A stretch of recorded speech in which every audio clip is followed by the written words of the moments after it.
বন্ধুরা, আজকের এই ভিডিওটি কিন্তু খুবই গুরুত্বপূর্ণ। আমরা যখন একটি ছবি আঁকি তখন কিন্তু আমরা সেটি দ্বিমাত্রিকভাবেই এঁকে থাকি, আর রং করার সময় সেটা অসুবিধা হয়।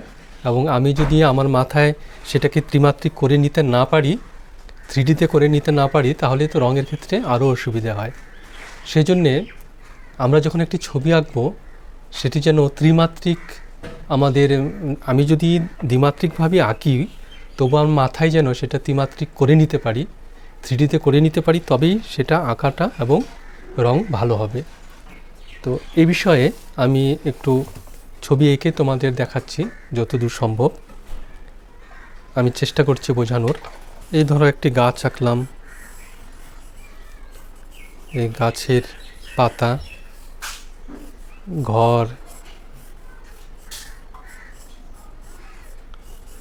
নদী, যাই হোক এভাবে আমরা এঁকে থাকি। এই যে গাছটি, এটি তো এখানে তো গোল, এই গাছটি গোল, এটা চারকোনা ঘর, এটা এই দিক থেকে সমান। এই ব্যাপারগুলোকে কিন্তু চোখের মধ্যে ভালো করে ভাসাতে হবে। আমি ভালো করে আরেকটু বুঝিয়ে দিচ্ছি ব্যাপারটি।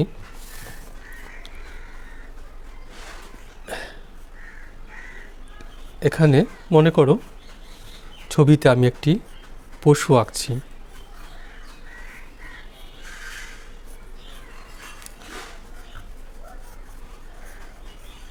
আমি তোমাদের জিনিসটি শুধু বোঝানোর জন্যে যতটুকু আঁকা দরকার আমি সেটাই আঁকবো, বেশি কিছু আমি আঁকছি না।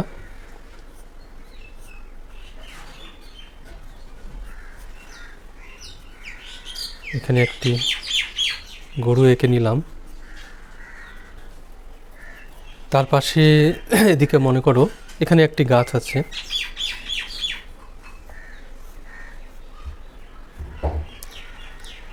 আচ্ছা, আগে আমি এই গরুর এখানে বুঝিয়ে নেই। এখন এই ছবিটা তো আমি এঁকে নিলাম, এখন আমার যখন রং করব কিংবা পেন্সিল শেডিং করব, আমার মাথায় কিন্তু এই ছবিটিকে, এই 2D জিনিসটিকে 3Dতে আমাকে কনভার্ট করতে হবে। তো 3Dতে আমাকে ভাবতে হবে, তাহলে সেটা কেমন হবে তোমাদের দেখাচ্ছি। এই যে গরুর মুখ আছে, এখানে কিন্তু আমি কেমন দেখতে পাবো, এরকম গোল দেখতে পাবো, আর এদিকে এসে এরকম হবে। দেখো এখন একটি চৌকোনো ভাব এখানে চলে এসছে, আর এখানে গোল। আর এই যে গলা আছে যে, এরকম হবে।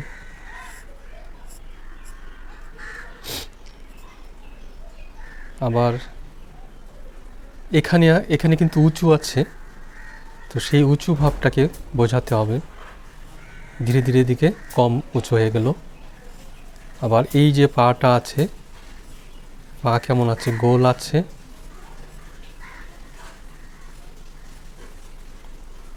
আর এই জায়গাতে একদম বেশি উঁচু, তাই বোঝানো হচ্ছে। আর পেছনের পা আছে, সেটাও গোল হবে।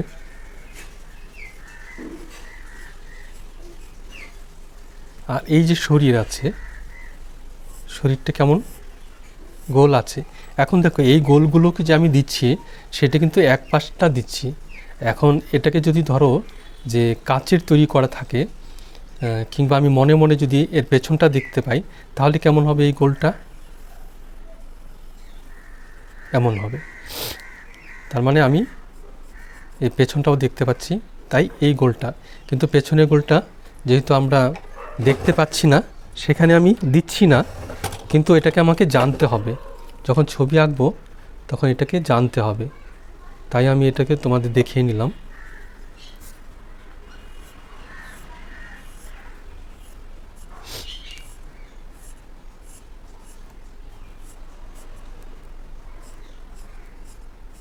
তাহলে এভাবে প্রত্যেকটা জিনিস এভাবে ভাবতে হবে। এখানে আমি শুধু এই গোলটা দিয়ে দেখাচ্ছি, আবার এই যে আমি এইদিকে দাগ দিলাম সেটারও ব্যাপার আছে। এখন দেখো এখানে এই জায়গাটা বেশি ফোলা থাকে, আর এগুলো আমি নিচের দিকে নামিয়ে দিচ্ছি। আর এখানে দেখো এই গোলটা কিন্তু আবার এভাবে দিচ্ছি, এটা এভাবে এসে আবার এটা এরকম হয়ে গেল। তার কারণ হচ্ছে এটা ভেতরে আর এটা হচ্ছে বাইরে। তো এই জিনিসগুলোকে কিন্তু লক্ষ্য রাখতে হবে। এখন এখানে যদি একটি গাছ আঁকি, তাহলে এই গাছের ক্ষেত্রে কি হবে ব্যাপারটি একটু দেখে নেওয়া যাক।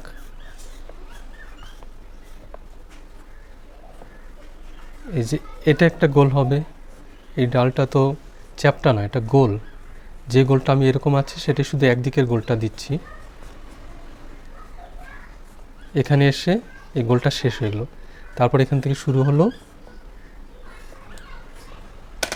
উপরের গাছের গোল, আর উপরের দাগটি যদি দিই তাহলে হবে এরকম।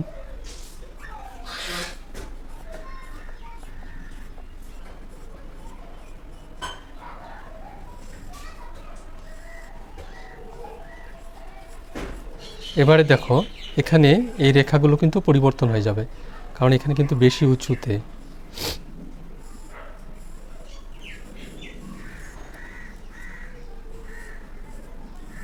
এভাবে রেখাগুলো পরিবর্তন করে উঁচু নিচুগুলো বোঝাতে হবে। এখান থেকে দেখো এইভাবে উঁচু হয়ে গিয়ে আবার এখানে নিচু হয়ে যাচ্ছে, আবার উঁচু হয়ে গিয়ে আবার নিচু হবে।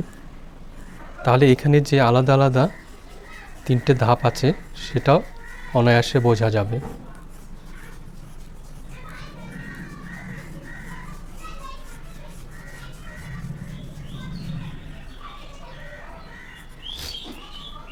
ঠিক আছে, আমি আর এখানে বেশি দেখালাম না। দেখো আমি এখানে এখানে যে নিচে মাটি আছে সেটাকে করলাম। তাহলে মাটিটাকে আমাকে বুঝে নিতে হবে, এই জায়গাটি এটি কিন্তু উঁচু আছে। তারপর এখান থেকে আবার সমান হয়ে গেল।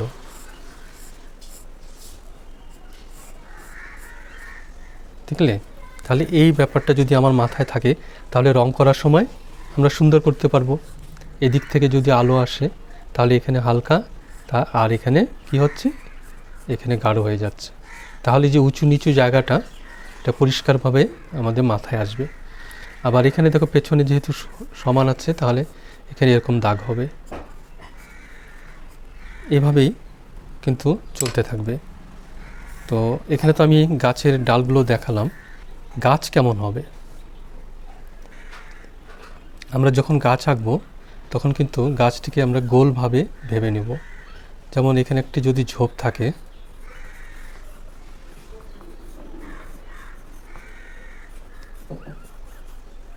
এখানে আরও ঝোপ আছে,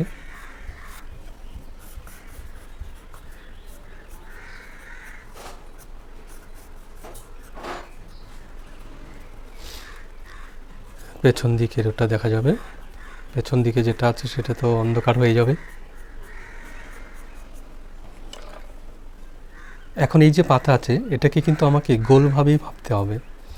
গোলটাকে আমি এভাবে দিতে পারি।